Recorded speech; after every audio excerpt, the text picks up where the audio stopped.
regarding the Max fan in particular and many other models of RV roof fans. They have a annoying beep every button you push. If you don't want that beep, then just put a piece of tape over the speaker hole, that black round circular thing there.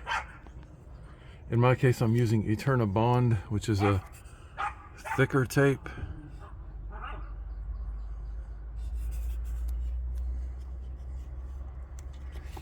I'm trying to hold the phone and do this at the same time, so it's a little slower. Okay, I got the tape over the hole. Push firmly. And now it's probably less than half the obnoxious beep. People with PTSD in particular would appreciate being able to mute that loud ass beep.